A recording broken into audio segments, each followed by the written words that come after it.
Good afternoon, everyone. We will start in just a moment. Thank you for joining today.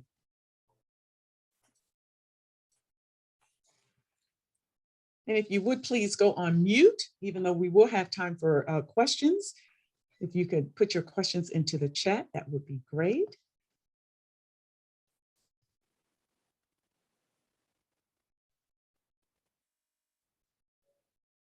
And there are a few more coming in, so we'll go ahead and let them in.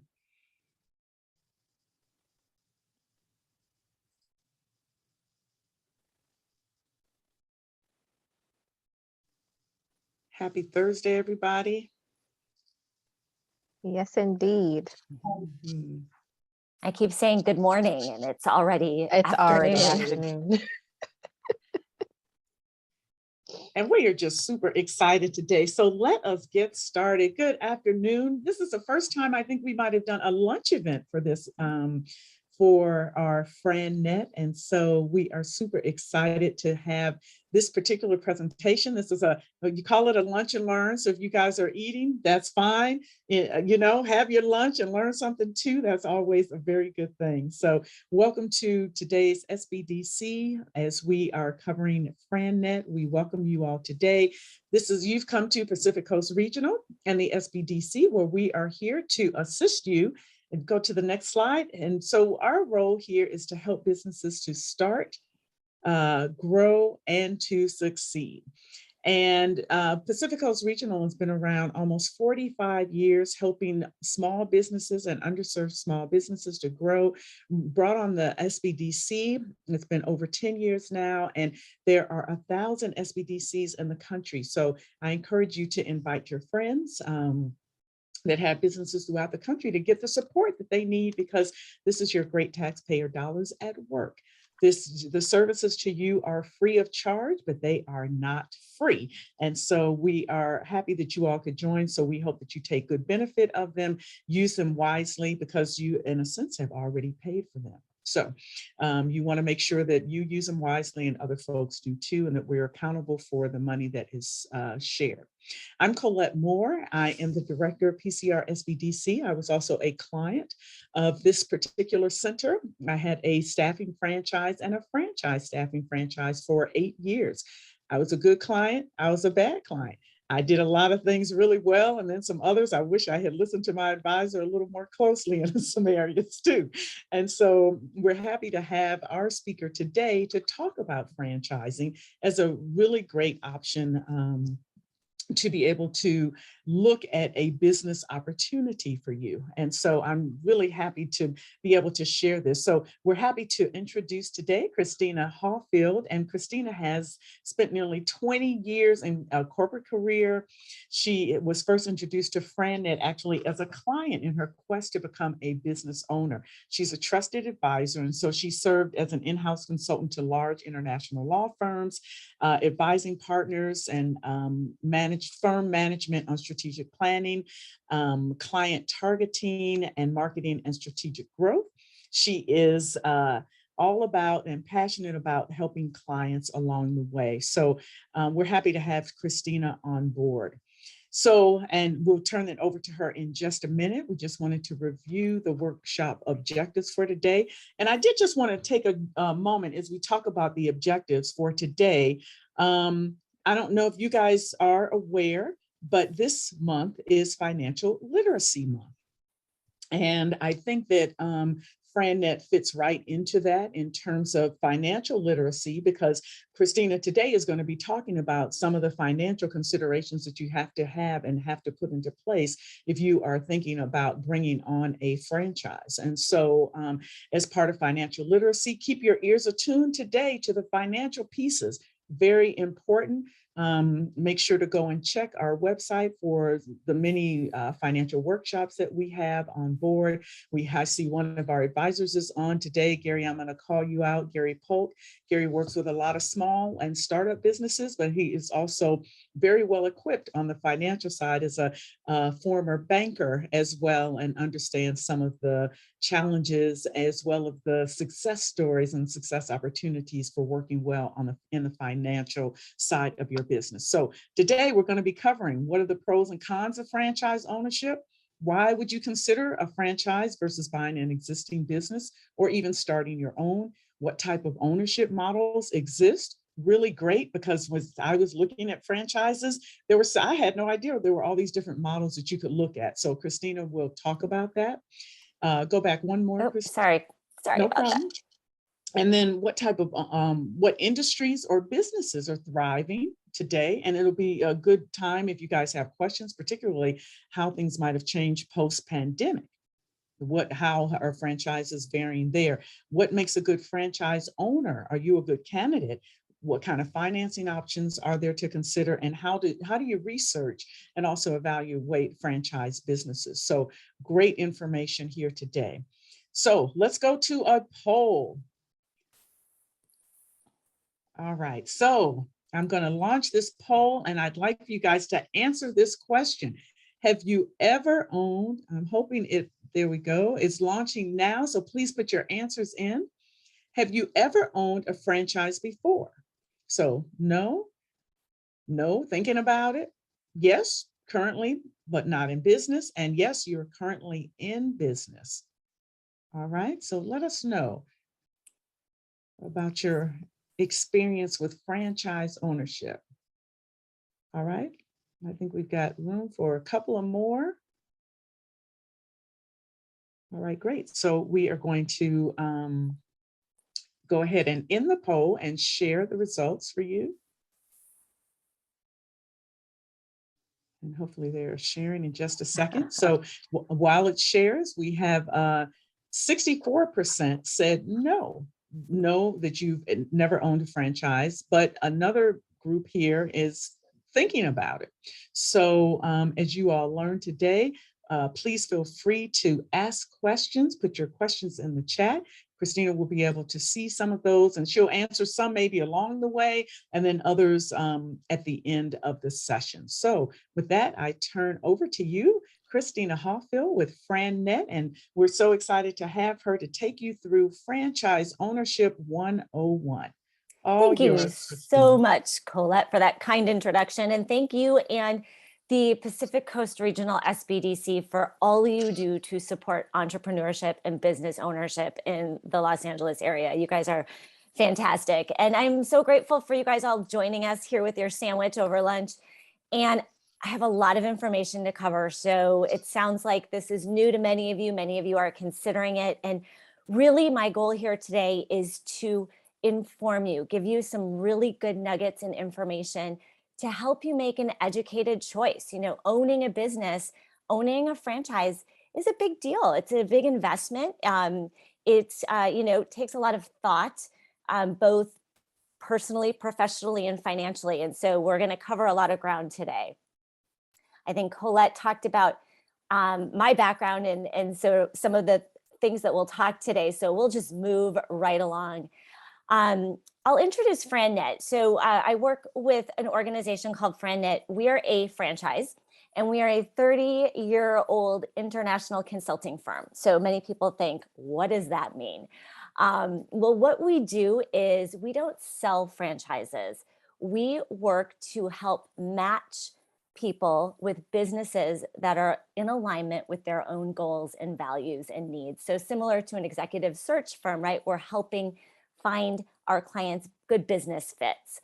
So we have over 100 locally based consultants, and we're the only franchise consulting firm to have a national partnership with divisions of the Small Business Association like SCORE and the SBDC. We are both in alignment with providing educational tools and really supporting local entrepreneurship. So we're really grateful for that partnership. And like the SBDC and their phenomenal coaching services, our services are free to our clients, and we are paid by the franchisor if a franchise is awarded. So again, what we do, we really want, and what's really important to me is helping my clients understand the pros and cons of owning a business and offering choices, right? We want to have choices to make the best informed decision. We don't sell franchises. Again, we match our clients with businesses that are in alignment. And one thing, I was really impressed to recently learn that we actually turn away 5 out of 6 businesses that come to us for representation. We're very particular. We do our due diligence as well to offer a good breadth and depth of business options. My slide advancement here is a little slow. And then again, this I do share because it's very values based, and it shows our clients that they're in the driver's seat, right? They can start or stop at any time. We are really just coaching our clients through the franchise research process. So we share this with our clients before we kickstart any engagement. And I just think it really goes to show sort of the values of the organization. So many of you answered that you are thinking of starting a business, starting a franchise. And I'm sure you've put some thought into this, but the American dream is business ownership. I think so many people think about that. And so think about, how would your life be better if you had your own business? Success is defined differently for so many people, but as I talk to people on a daily basis, some of the things I hear from them are, I want to self-direct my career, right? I am tired of working really hard to put money in somebody else's pocket. We've had this opportunity over the past few years where many people were able to work from home and avoid that crazy LA traffic, and thinking about how they can continue having that flexibility and not going into an office. I also hear, I'm looking for more independence financially, or I am looking for residual income. I want to keep my day job. I want a business as a tool to provide that. I know unemployment is really low right now, but businesses have laid off. They will lay off, right? The future is not certain, and so people look to business ownership again for a variety of reasons. And I think it's important to figure out what's driving you and what are your whys. I mentioned, right, business ownership is a dream, yet most people really do choose to work for someone else, and why is that? A lot of it is perception of risk, right? Is a job safer than a business? Or gosh, we've just been through this pandemic, maybe now is not the right time. Maybe thinking, gosh, it's going to cost a lot of money to start a business, or I don't know what I'm doing. I don't have that. How do I find something? Do I really have that skill set? So as I talk to people, I really help them coach them through getting answers to these things, right? Like, a lot of these are just unknown, and we want to make decisions based on what we know, not what we think we know or we don't know. So it's that you're here, you're getting information. But let's talk about risk and a job being safer. And it may be, right, in the short term.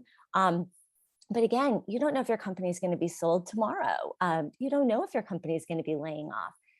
You may be able to keep your day job and also still look at ways of achieving those goals for retirement, of financial security, and maybe business ownership is a way to do that.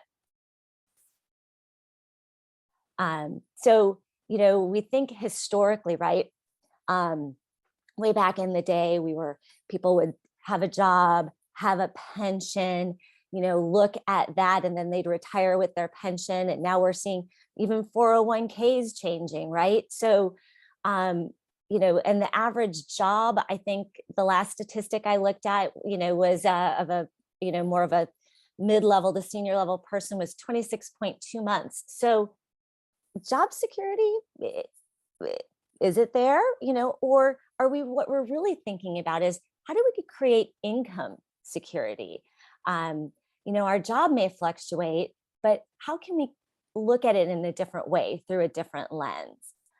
And how do we reduce our risk while doing so? Because, it's always a risk if you're buying a business. And one of the key things, and Colette had mentioned, things we can look at sort of, I'll say in quotes, post-pandemic. We always want to look at businesses with specific market characteristics. And now what we have is, we have the value of 20/20 hindsight, right? We can look back and historically see how some of these businesses have done over the past 2 years. So think about businesses that are driven by market demographics. So that could be senior care. I think there's 10,000 people a day that turn 65, right? So that is a growing market. It is a market that is not going anywhere anytime soon. Residential repair and home modification. If you've done any research on businesses and franchising, you'll know this is a booming area. There are so many businesses in this industry that have done well, are continuing to grow. Cleaning services, children, education. There's a lot of pent up demand for that. Some of those maybe fall offs over the past 2 years. So businesses around that, and pets. As a dog owner, a new dog owner in 2020, I absolutely understand the amount of money that we all spend on our beloved furry friends. And then we think about essential services. And, there are a couple of businesses and that types of businesses I might add here. I might add hair care, right? We did have some shutdowns, but we're all getting our hair cut. We still are. Hopefully we'll have no more closures. But automotive, our cars are always going to need some sort of parts and being fixed. Damage restoration. There's going to be leaks. We're going to have water leaks. We're going to have fires. We're going to have that need to restore that. Sign companies, even pre-pandemic and in general, I think the statistic is something like businesses flip their signage, every 3 months. So that's not going anywhere. It grew over the pandemic with all of the, wear a mask and 6 feet apart signs that were up. But mailing and shipping, mosquito and bug removal. And then I think an area that people don't always think of is sort of that maybe B2B side. So business coaching, consulting, digital marketing, training, right? So there are a lot of businesses that have and continue to grow in all sorts of economic conditions. Covered this. So there is, that's definitely a key area to consider. And so as you think about, this dream, right? This dream of business ownership, I think we look at it as sort of the 4 pillars, the 4 ways that you can go into business. So you can start a business from scratch. You could buy an existing business, start a consulting practice, or buy a franchise. So I'm going to cover the pros and cons of these briefly. We'll focus more on franchise ownership. But I think it's important to kind of get that picture of what your options are as you're considering becoming an entrepreneur. So if you think of starting a business from scratch, I like to think of this as the, Elon Musk's and the, Apple computers of the world, right? You're starting a business where you have full control. You are the key decision maker. There are no rules, right? You're the one who's making the rules. You can build a business from your passion. You can design, build, create. I talked to a woman the other day who started a pie making business and has grown that tremendously, right? So she did this business from her passion. And there's a large upside, if you're the primary financial owner, right? Who's getting those dividends? It's you. Well, what are some of those disadvantages? Well, you have to create the systems, right? That's a lot to put in place. You're trying to figure out what is your go-to-market strategy? How are you going to bill? How are you going to invoice your clients? So you have to put that together. There are limited financial options. So you might have heard of, venture capital investing, or there's angel investors, or, borrowing from friends and families. Banks themselves don't like to invest in just an idea or a concept. You're going to have a slower ramp up time, and there's a higher failure rate with starting a business from scratch. So you could buy an existing business. I think a lot of people look at this when they think of, of owning a business. So again, you have total control. This business ideally will have some cash flow, right? You'll be able to see their actual financial results. And because of those financial results, it is more attractive to lenders. Banks are willing to finance an existing business when they see the balance sheet. There ideally is an established market, a customer base. They probably will have systems in place for you. Sometimes the owners will have some financing options as well. So what are the disadvantages? Well, cash flow, right? We really need to verify that and get, financial experts and auditors and people to look at that. How do we know we're paying the correct multiple, right? How do we know the business is priced correctly? Is it overpriced? You're buying a new business, but you may not have that training and support to really get you up to speed. And we always want to check why. Why is the seller selling? Could be for very valid reasons, but are there any other hidden motives? So we always want to dig into that. And there will be a higher debt service because you're looking at a business that has revenue, right? So you're going to pay a multiple on that. So just a lot of considerations. It's a great option for many people, but not always the best way to get started. My advanced slide. So let's go back a slide. So consulting, especially over the past 2 years as people were being laid off, and in general, consulting is a great option, right? It's low startup. You're using your brain and your background. So whether it's, maybe you have a background in marketing or finance or legal, you are creating a business based on your skill set. There's no rules. You can do everything that you want, and you're making all the decisions. So some of the disadvantages are you got to create those systems again. And I think one thing that people who start a consulting practice may not necessarily realize is that you are always selling and always networking, right? You're only as good as the project you're working on. So when that finishes, you need to be marketing to build that pipeline. So it's very dependent on networking, very sales focused. Has limited resale value. So at the end of the day, if you have a consulting practice that's based upon your brain and your knowledge, and you want to go sell that, you're kind of a necessary tool for that business. So great option, just things to consider and valuing what's more important to you, right? So let's talk about franchise ownership. So a franchise is, the right, you're buying a franchise, you're buying the right to use the license to use the name and the tools and the training and the technology. So you have name recognition. They have their trademarks licensed, they like trademark licensed, you have that. You are buying into a proven business systems. Franchises spend a lot of time putting these systems in place. You get the training and the support from the franchisor through the lifetime of your partnership.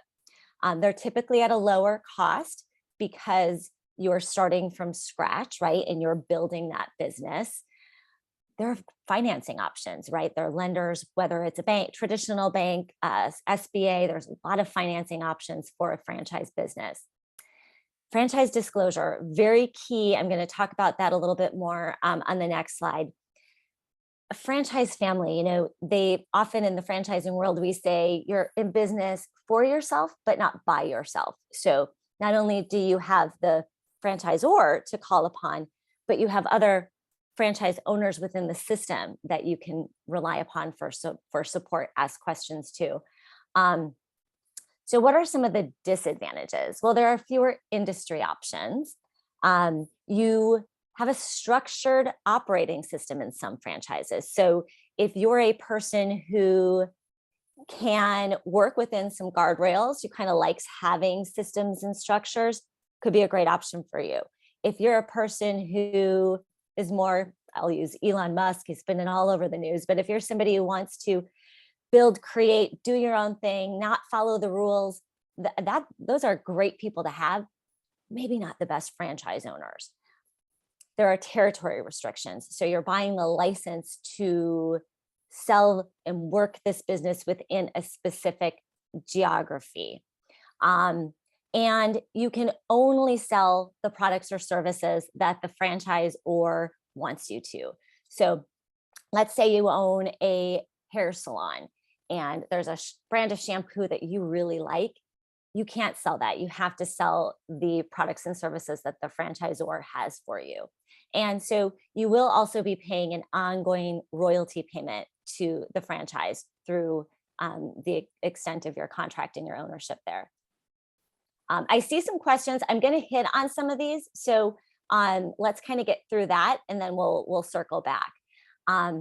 So let's talk about franchise disclosure. We in California are a registration state. So all franchises that want to sell a business have to complete what they call a franchise disclosure document. It is 80 pages, 80 legal, a bunch of legalese, but here's why that is very important. Again, in California, they have to file annually. So every year, if you want to sell a franchise in the state of California, you've got to file with the state. They review it and then they'll, approve it, send it back. Why is this important? Well, this is going to list all sorts of information. It's going to tell you, what are your costs? How long have they been in business? Are there any bankruptcies, litigation? It is going to list any fees, royalties, marketing fees. So it's going to have all of this information. But what's really valuable and really key is that it's going to also list the contact information for all current and previous owners of the franchise. So you might be thinking, why is that important?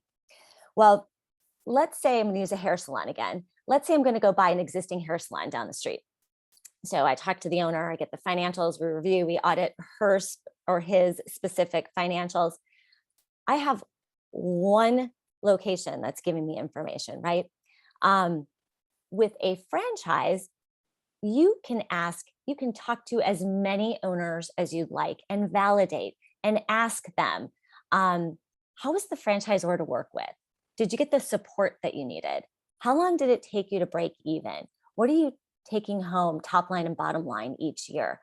And you can validate, how are you involved in the business? How many hours a week are you working? How long did it take you to ramp up, right? You can ask these questions. And this is really the most important step in that research process. It's one of the ways where we help to mitigate that risk, right? It's always going to be a risk, but the more we know and the more we learn, the more comfortable we feel with our decision. The franchisor wants to sell you a franchise. The franchisees, they don't have any skin in that game, right? So they are more likely to really give you that honest answer. I had a client once who was very, very close to signing her franchise agreement, and she ended up going through with it, but she came back to me and said, gosh, I got the most incredible information from this one franchisee, and went back and did some additional diligence and made sure, she talked to many people, but specifically one of them was really instrumental and gave her some other questions and other information that she was able to get answered before she went into business with them and signed the franchise agreement. So it's really important part of the process.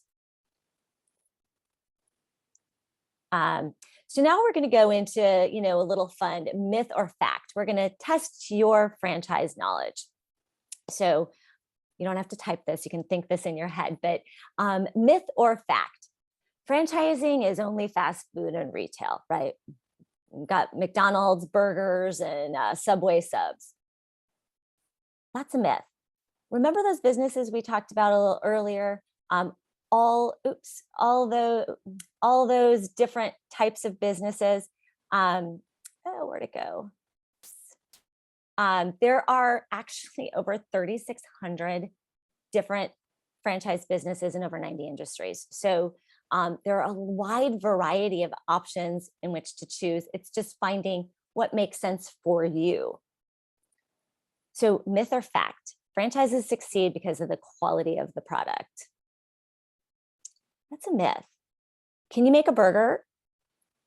I think you can, right? Is your burger better than McDonald's? Probably. So why is it that a business like McDonald's, has been so successful? It's about the business systems, right? Um, you don't have to come up with those. They've really perfected it. They have the go-to-market strategy. They have their billing. They have their invoicing. They have their marketing. Many companies are going to also help you with interviewing and hiring, right? So they really have those tools in place. And it's their goal, right, to set you up for success, because that's how they make their money. They make their money off the royalties that you pay them. So they want to do everything that they can to set their business owners up for success. A good franchise will do that. Okay, myth or fact? There are low cost franchise opportunities. That's a fact. I think many people are really surprised to learn that almost half of the franchises out there are under $250,000. And also, it's important to note that there is not a correlation into how much you invest in a business and what the potential return on that business will be, right? So many times a home-based service business may have, higher margins than a brick and mortar business. So it's about, again, thinking about what makes sense for you, what investment level feels comfortable to you, and then working and validating that you're seeing that there are owners in the system that are, they're going to disclose that. They're going to talk about what their average makes, what's the high and the lows, and making sure that that fits within what your goals are. And I see a question here. Let me hit on this really quickly. Do you have some analytics on performance and insight? So I cannot make an earnings claim and tell you any financial information from the franchisor. That has to be done by the franchisor during those calls. So what I do say is most of my clients, and we live in Southern California, are looking for businesses that are going to yield returns that are going to make up for their average salary. So my clients are looking for businesses that they can see that there is the potential to get to a six-figure earnings plus, right? So you're going to have to validate what that is. So you're asking if we track progress of franchisees that we refer. That is a good question. Yeah, we have tracked that data. Many of our placements have turned into top producers, rookie of the year, and have gone through that process. So I don't have that data off the top of my head or anything for you, but we have tracked that in the past. So we'll hit on myth or fact again. You don't need industry experience to start a franchise business. What do you think? Well, that's a fact. And again, that's back to the systems and the processes.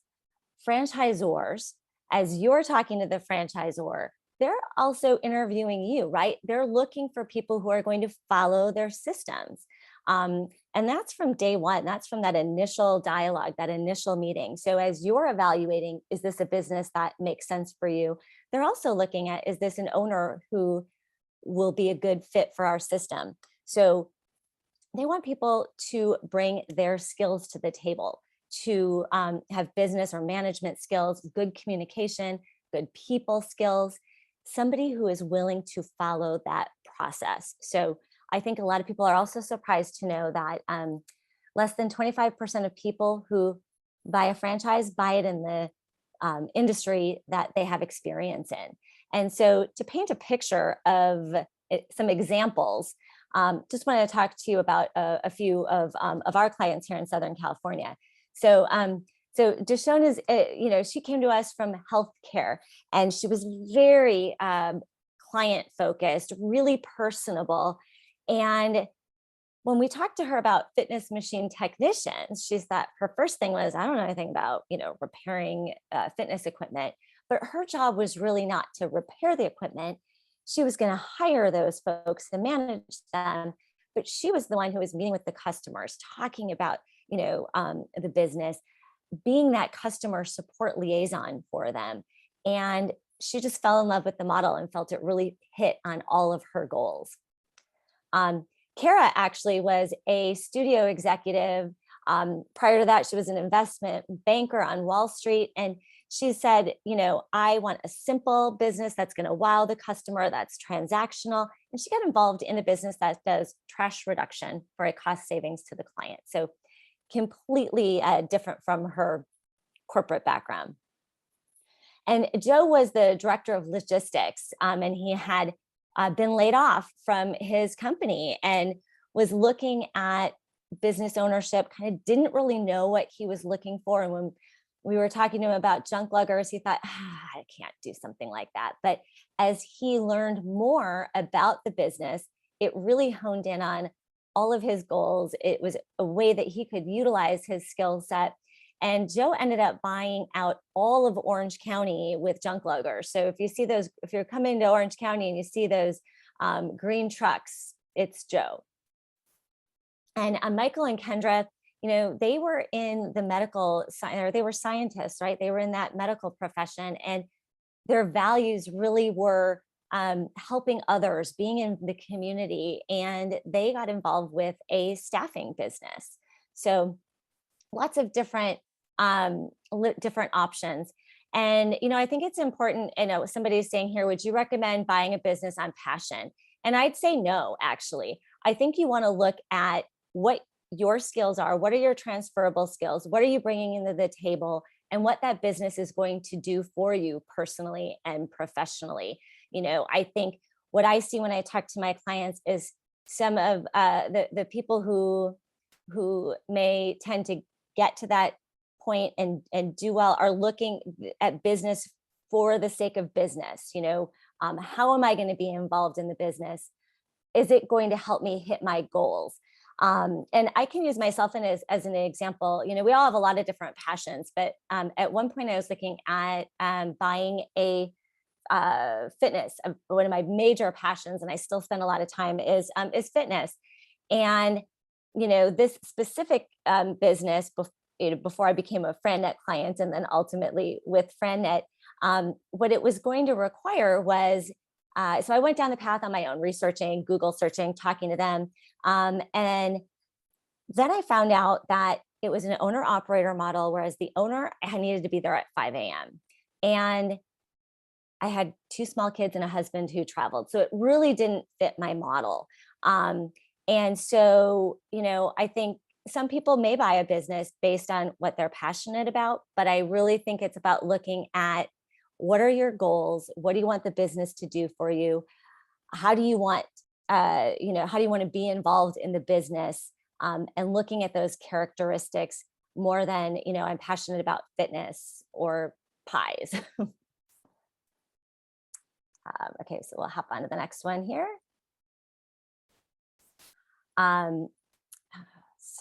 So let me go back here. I've got some slow internet speed in my house today, so thanks for bearing with me. Myth or fact? Successful franchises emerge in industries with little or no competition. That is a myth. Competition is good. It's okay to have competition.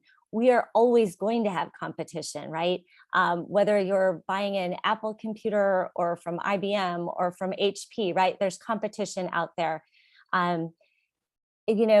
Successful franchises are going to, they're not going to enter a market where they don't think they're going to get any market share, where there's not business out there. So as a small business owner, right, you want to gain a portion of that market share. You want to, maybe do things better, more efficient, better customer service. So I would say, as you're evaluating, don't necessarily be afraid of competition. It's not a bad thing. So I wanted to hit on franchise business models. I've talked a little bit, I've said owner operator, talked a little bit about, people who are buying businesses that they can run while keeping a day job.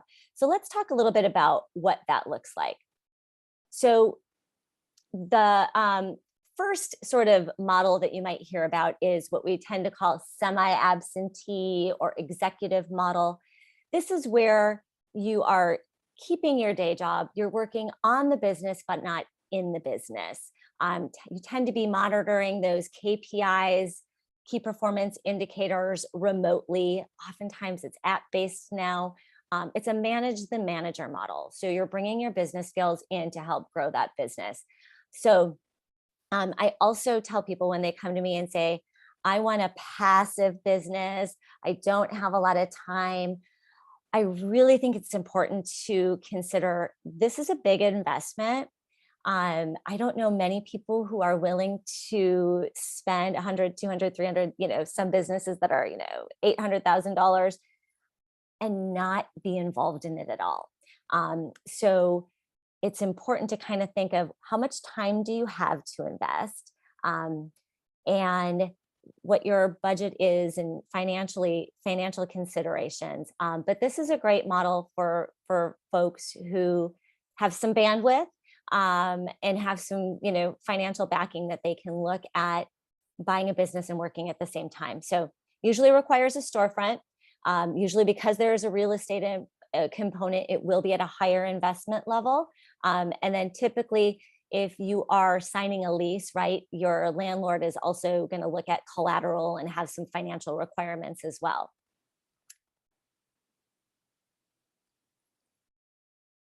Gosh, it is super slow. So this, and then there's the owner operator model.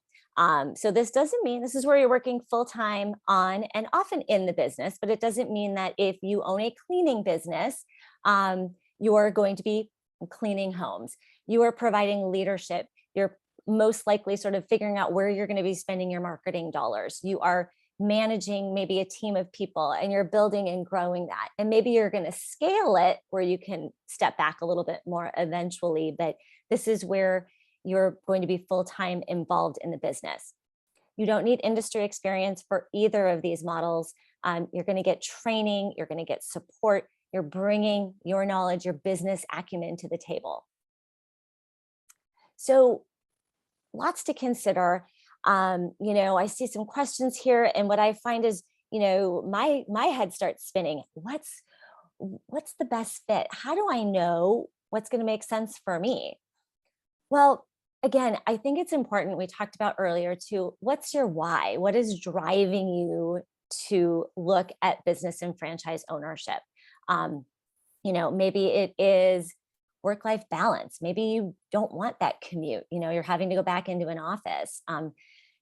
Maybe you're trying to create that corporate exit strategy. So you're looking at something that you can scale and grow in a semi-absentee way and eventually leave that day job, right? So think about what your whys are.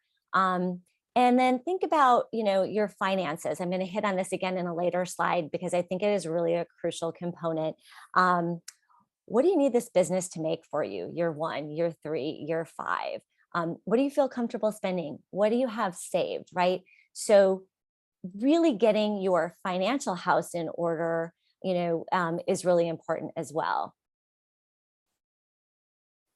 And so thinking also about, as you're thinking about what are your best fit, what I do is I spend a lot of time and sit down with my clients and we talk about all the business characteristics that they ideally would want. So it's like buying a house, right? We're going to go buy a house. We say, I need a minimum of 3 bedrooms, 2.5 baths. I love a pool. It's a nice to have. It's not a must have.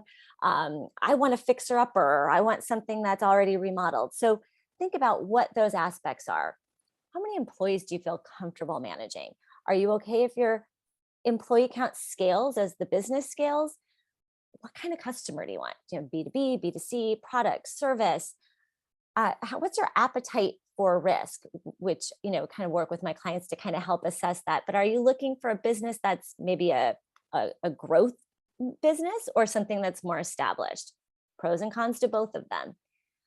Are you open to nights and weekends, right? So consider all of these aspects of what the business preferences and characteristics and what your ideal would be, right? There's not going to be a perfect business, but we want to, just like there's not a necessarily perfect house, but we want to really build that out so we can fine tune and find the best fit for you. And again, to the passion question earlier, right? You want to choose a business because you have the necessary skill sets, you can afford it, and it hits on most of the criteria that you're looking for, right? It's going to give you the business characteristics and the income security that you need. And I see Colette posted, which is very important, leasing checklist, that they offer, really important as you're considering, your equipment costs. And the franchisor is going to talk to you about that as well. I think it's as you assess what your skills are. At FredKnit, we've been doing this for 30 some odd years, and we've developed what we call an entrepreneur profile. I can share a link with this for you all if you're interested in looking this and taking it for yourself. But what it does is it's going to pinpoint, what are your strengths? What are your weaknesses? What are your values? What's your personality style? What's your risk tolerance? And so this is really a helpful tool when considering entrepreneurship. And it, kind of is that introspective look at, what am I good at? And how do I want to be involved in this business? So when my clients do get started, this is typically our first step is they would take the entrepreneur profile, and then we sit down via Zoom for probably about an hour and build out that business model, find those whys, find all those business characteristics. And those are really tools that help me as I look at our inventory of what's available in that area to help find those matches. And what I also find is, the more we know, the more questions we have, and we're able to fine tune that business model and really hone in on businesses that are the best fit. Okay, come on, computer. It's going to jump ahead 2 here for me. Okay. So I want to talk about financing here. So again, the SBDC has such great tools for this and coaches for this. I think it's really important to sit down and get your financial house in order. Let's look through what are your monthly expenses? Do you have money in savings? What kind of working capital do you have? Do you have another income coming in as you're getting the business started? When do you need to have income? Really thinking through all of these things, and then understanding what are the funding options. So typically, if you're going to invest in a business, in a franchise business, you're looking at 30 to 30% cash down, and you can look to finance the rest. So here are some examples, and many of them can be combined. So just briefly, home equity lines, a lot of people have been using that because it's quick. There's, of course, the Small Business Association, an SBA loan. Those have been taking a little longer. So definitely just a consideration, great option, but tend to take a little bit longer. Personal savings, portfolio loan, that's been a really popular way to finance. Again, similar to a home equity line, you're just borrowing against your stock portfolio. Just traditional bank financing. And then in the center, something I put 401k IRA. There is a tool out there that many people aren't necessarily familiar with, but it's been around for about 35 years as well. It's called Rollover for Business Startup, or ROBS. Horrible acronym, but this is a way where you can borrow. You can use a 401k or an IRA from a previous employer, and you can roll that into your own corporation as a cash injection for your business or to fund your business. You can use that in combination with any of the above things I mentioned, SBA, home equity line. And the way it was best explained to me, it's tax and penalty free. And there are some great tax benefits at the end when you would go to sell your business. So the way it was best explained to me by the experts that do this is, think about, I'm an employee and I work for Sony and I have a 401k. Well, I quit my job. I'm going to work for Disney. I am going to roll my Sony 401k over to my Disney 401k. What's Disney going to do with that? They're going to use it to to help grow their business. They pour it into marketing, pour it into advertising, whatever. Disney's using that money for their business, right? So it's basically the same thing. What you're doing is taking your 401k, rolling it into your company. So just a couple of options there. We work with great folks that I always recommend. Again, education, knowledge, making wise choices. I always have my clients talk to some really smart financial folks. The SBDC is a great resource. They do financing as well. So I'm sure if you have questions there, Colette and can talk to that at the end of the presentation. But again, it's important to know that there's no correlation between what a business costs and the profit it can return, right? We want to look into this in the franchise disclosure document and then validate with other owners. If it's possible to keep your job and buy a business as an additional revenue stream, that's great. I think it's about 50-50 what I'm seeing these days. I'm seeing a lot of people who are burnt out and not wanting to do that, but I'm seeing just as many that are, looking at that model. And I think one of the other things to consider is, what is the resale value of your business, right? You want to begin with the end in mind. So you're not going to own this business forever. What happens when you sell it? Well, we want to ideally sell this for a multiple. So important to consider that, and talk with maybe owner as you're doing this research process, talk with people who've sold their business and find out, what did you sell that for? Did you sell it for a multiple? How was that process? And again, great tools here. You have a great tool with the SBDC, SCORES, another division of the Small Business Association. There's business brokers out there who help people buy and sell existing and established businesses. It's really important, especially if you're in the franchise world. Have a franchise attorney look over that franchise agreement, very important.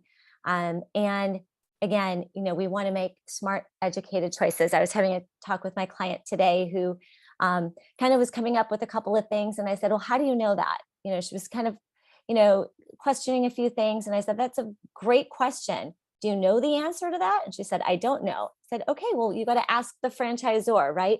We want to make decisions based on what we actually know, not what we think we know. We could find out we're right, but let's ask those questions and make those smart choices. So I've talked a little bit about research and validation. So I think, as many of you have said, you're considering franchise ownership. I wanted to share with you a little bit more information on that validation process, what that looks like and how long it takes. So you think, hey, I want to be in business as soon as possible. Well, that is possible. It's possible to start the process today and be in business 3 months from now. So I just kind of want to take you through what that looks like.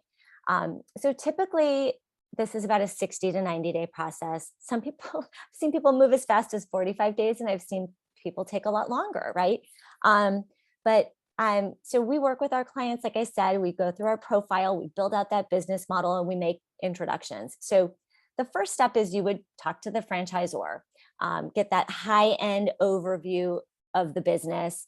You may have another 1 or 2 calls there. They'll disclose you with their franchise disclosure document. And from there, you start validating with other owners. So once you receive that document, you can go through and call as many people as you want on that list. They'll often have group validation calls set up that you can join each week.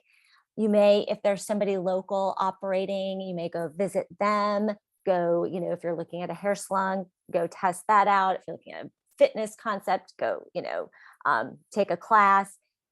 And really then you're going to spend your time doing that. And sort of that last-ish step when, you're feeling about 90% like this is where you're going to go to what they call a discovery day or a confirmation day. And this is a chance for you to meet that team that you're going to be working with, meet all of the corporate players, get any of your last minute questions answered. And they're also interviewing you. And so at the end of that, you may get an offer to join them. And it's really important to just, consult with professional advisors, whether it's your CPA, talking with a franchise attorney. really to make sure that you have a full understanding of what that contract is and what your obligations are. And, I also tell my clients too is, at the end of the day, if you're not scared and feeling really nervous, I would be worried about you, right? It's normal to do that, but you want to know that you've crossed every I, dotted every T, and that this is a risk that you feel comfortable and confident taking.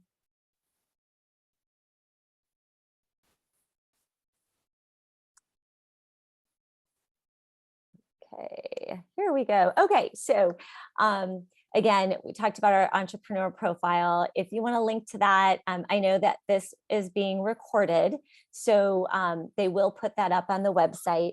And just a couple of books, some great reading materials to, again, help you get smarter, help you understand. Street Smart Franchising talks a lot about what I did, pros and cons.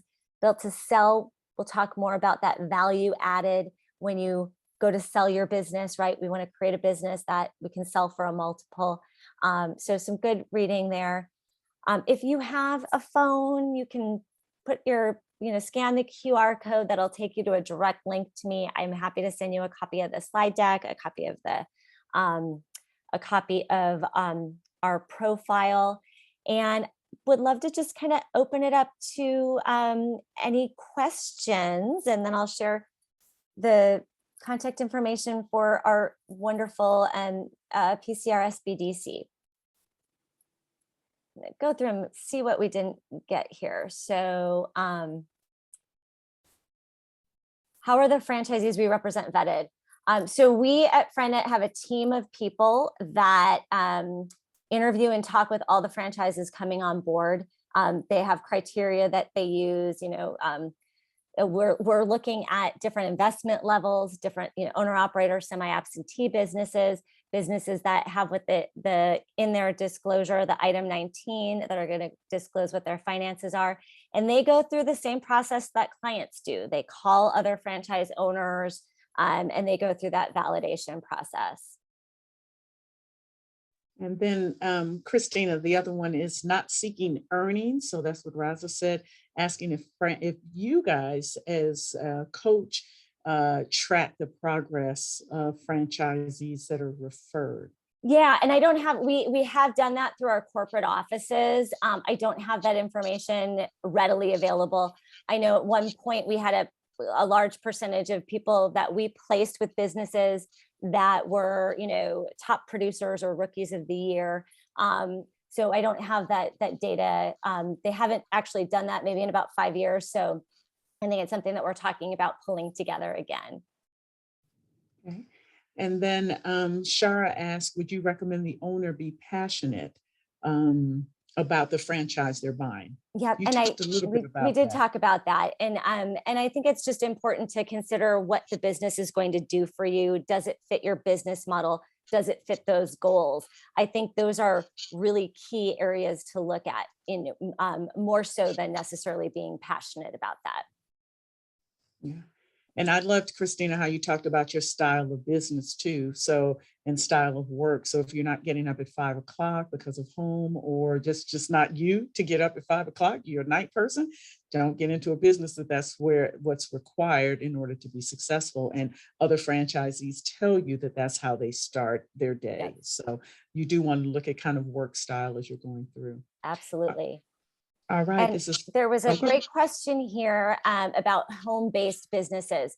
There are a lot of different home-based business options, and it's not just consulting. A lot of people and businesses and franchises have realized that you can start and run a business out of your home. Maybe you need a place to store some equipment, but you don't necessarily need an office or a retail location. So there's some in children's education, some in pet care, a lot of home services businesses that can be run out of your house. So some may say you need a small, office in a Class C real estate area, but there are a lot of home-based businesses, some senior care businesses, some consulting services for senior care are home-based. So there are a wide variety and an increasing wide variety of them. And I see Beatrice asked if we help with financing. I work with funding partners, so I always recommend my clients have a call with them to get smart about that, and understand their options. And those folks are the ones that would help with financing. So FriendNet doesn't do the financing. The SBDC also has a financing arm, as I understand it. Is that correct, Colette?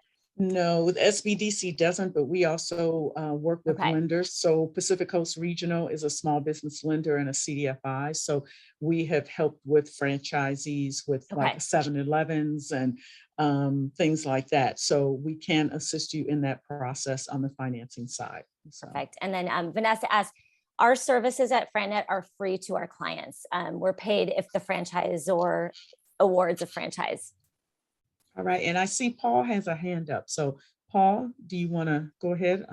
Thank you. Hi, I'm kind of a white collar type, and I've worked in corporate America. And what I'm trying to do would be to look at either a distribution center or something, or some kind of financial services entity. I know that in the insurance industry, it's notorious for State Farm employees and some of their folks to, you're usually buying somebody else's practice that they sold and now they're retired.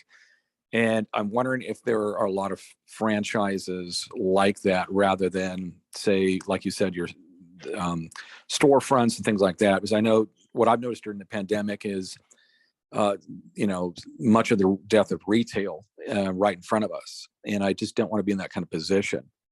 And that's kind of an open-ended question. So So two things. So you use State Farm as an example. And so that is, if you think about this, a State Farm owner, it is a very specific owner, right? Because you have to be licensed. So within FriendNet and our inventory, we don't work when it's that specific.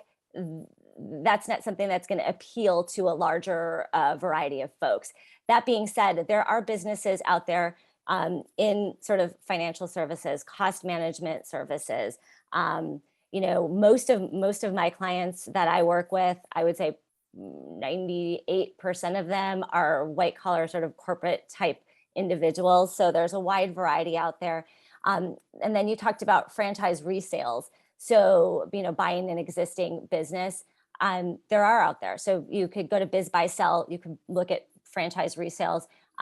We work, again, within our inventory, within the market, there might be resales available. So whether it be, it could be a staffing company, painting, window cleaning, you name it. There's, could be a consulting business that, may have an existing client base that's for sale. It's really going to be market driven.